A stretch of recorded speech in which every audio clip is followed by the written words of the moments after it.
बिस्मिल्लाहिर्रहमानिर्रहीम। अस्सलाम वालेकुम मेरी प्यारी सी यूट्यूब फैमिली, क्या हाल कैसे हैं सब। अल्हम्दुलिल्लाह मैं भी आप सब की दुआओं से ठीक ठाक हूँ, फिट फाट हूँ और मेरी दुआ है कि अल्लाह ताला आप सबको भी अपने हिफ्ज़-ओ-अमान में रखे, तमाम तकालीफ और परेशानियों से को दूर करे। तो आज यहाँ मैं अपने व्लॉग को स्टार्ट कर रही हूँ पौधों को पानी देने से।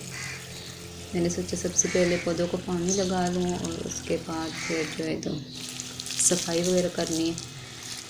तो अब चूँकि थोड़ी ठंड हो गई तो तकरीबन डेली तो पौधों को पानी की ज़रूरत नहीं होती, 2 से 3 रोज़ बाद में पानी लगा देती हूँ। तो अभी 2-3 दिन हुए थे, कुछ बिज़ी भी थी, कहीं जाना भी पड़ गया था और आज मैंने सोचा कि पौधों को पानी दे लूँ और साथ साथ में अपना व्लॉग भी बनाती हूँ, आप सबके साथ बात भी करती जाऊँ।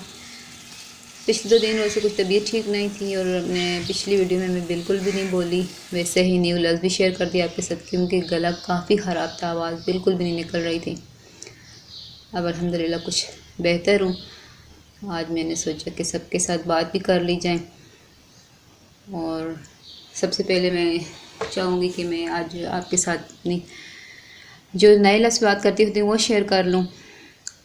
तो यहाँ पे फ़र्श तो धो लिया मैंने, अब मैंने सोचा कि इसे ड्राई कर लूँ क्योंकि पानी फिर अब धूप ज़्यादा सहन में होती नहीं है तो काफ़ी देर तक खड़ा रहता है।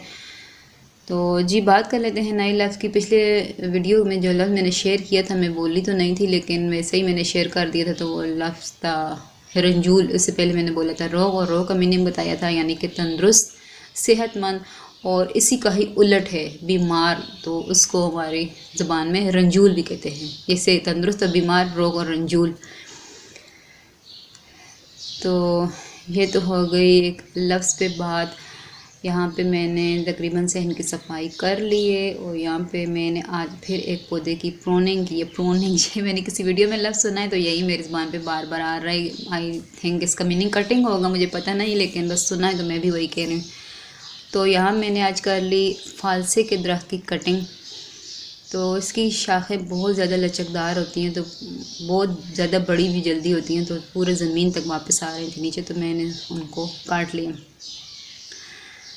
तो यहाँ पे मैंने सफाई कंप्लीट कर ली है। तो अब मेरा इरादा था कि हांडी बना लूँ क्योंकि आज मुझे जाना है अपनी कज़न के यहाँ, तो वहाँ पे भी कुछ हो रहा है नया जो मैं आपको सबके साथ शेयर करूँगी और इसीलिए मैं वहाँ जा रही हूँ। सो वीडियो को प्लीज़ एंड तक देखिएगा।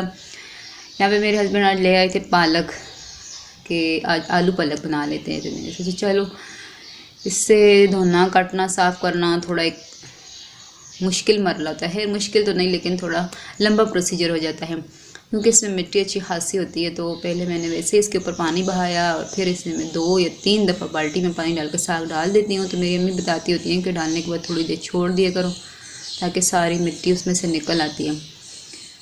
तो फिर यही कुछ मैंने किया, साग को अच्छे से धो लिया। धोने के बाद मैंने इसको बाहर रख दिया कि ड्राई हो जाए। यहाँ मैं आ गई किचन में, पहले मैंने इसका मसाला तैयार किया और साथ साथ आप लोगों के साथ बात भी करती हूँ। जी तो एक लफ्ज़, पिछले लफ्ज़ को तो मैंने आपको मानी बता दिया है, आज का नया लफ्ज़ शेयर करते हैं। जी तो आज का नया लफ्ज़ है बेड़ा। जी बेड़ा किसको बोलते हैं, हमारी ज़बान में 2 चीज़ों को बेड़ा बोला जाता है। खैर कौन सी 2 चीज़ें हैं वो मैं इंशाल्लाह आपको नेक्स्ट वीडियो में बताऊँगी। तो यहाँ पे अब मैंने जो है तो मसाला बनाने के बाद उसमें साग डाल दिया। साग में मैंने कुछ देर भुनाई करनी है, भुनाई करने के बाद फिर मैंने उसमें आलू डालने हैं। तो यहाँ मैं साथ साथ आपसे ये बात भी करना चाहूँगी कि प्लीज़ मेरी वीडियो को ज़्यादा से ज़्यादा शेयर कर दिया करें ताकि अच्छे से व्यूज़ आएँ, अपने फैमिली फ्रेंड्स के साथ, अपने दोस्तों सहेलियों के साथ, अपने रिलेटिव्स के साथ ज़्यादा से ज़्यादा शेयर करें ताकि व्यूज़ आएँ। मुझे मेरी आपसे एक छोटी सी रिक्वेस्ट है कि प्लीज़ मुझे थोड़ा सपोर्ट करें। मुझे बहुत ज़्यादा सपोर्ट किया, आप सबके तहामुन की ज़रूरत है। यहाँ तक भी मैं आप सबके तहामुन से पहुँची कि अल्हम्दुलिल्लाह मेरा चैनल मोनेटाइज हो गया है। अब मुझे चाहिए कुछ व्यूज़ चाहिए ताकि मेरे $10 कंप्लीट और मुझे पेन हासिल हो और पेन हासिल करने के बाद फिर मैं कुछ इससे अर्निंग कर सकूं।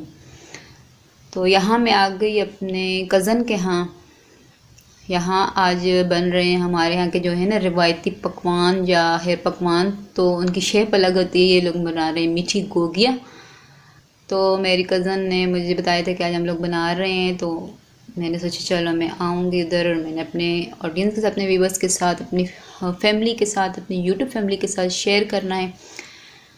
तो चलो मैं वीडियो बना लेती हूँ। यहाँ पे इन लोगों ने लिए, जब मैं आई तो बना रहे थे, तो सारे इंग्रेडिएंट्स तो आपको दिखा नहीं सकी, लेकिन बता देती हूँ कि मैदा और सूजी डाली, उसमें थोड़ा सा सोडा और सौंफ, अंडे, और साथ में इन्होंने जो इसमें डाल रहे हैं तो चीनी का शीरा बना लिया, शरबत बना लिया है अपनी पसंद के मुताबिक कि जितना मीठा आपको चाहिए। कोई कम मीठा पसंद करते हैं, कोई ज़्यादा मीठा पसंद करते हैं। तो ये इसमें डाल के अच्छे से फिर इसका आटा होता है थोड़ा सख्त गूंदा जाता है, बहुत जैसे नॉर्मल रूटीन में हम लोग आटा बनाते हैं, गूंदते हैं रोटी पकाने के लिए, तो वैसा नहीं होता, बल्कि उससे थोड़ा सख्त रख के गूंदा जाता है। जी, तो मैं बात कर रही थी आप सबके साथ कि प्लीज़ मुझे थोड़ा सा सपोर्ट करें, मुझे व्यूज़ की अशद ज़रूरत है ताकि कुछ थोड़ी बहुत अर्निंग हो और मेरे $10 कंप्लीट हों, तो मुझे पिन हासिल हो जाए। तो इसके लिए आप लोगों ने मेरी वीडियो को ज़्यादा से ज़्यादा शेयर करना है ताकि मेरे अच्छे व्यूज़ आएँ। ये मेरी आप सब से एक रिक्वेस्ट है, प्लीज़।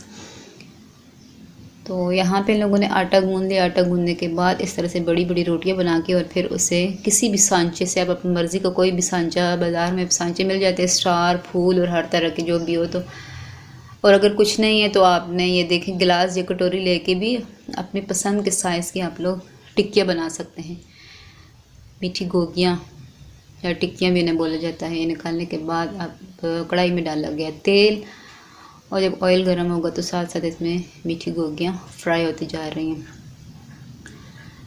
तो ये था मेरा आज का छोटा सा व्लॉग, आज का आइडिया। आप सबको कैसा लगा कमेंट में ज़रूर बताइएगा, और मेरी रिक्वेस्ट पे ज़रूर गौर कीजिएगा। मेरी वीडियो अच्छी लगे तो इसे प्लीज़ लाइक और शेयर ज़रूर करें। मेरे चैनल पे नए हैं तो इसे सब्सक्राइब भी करते जाएं।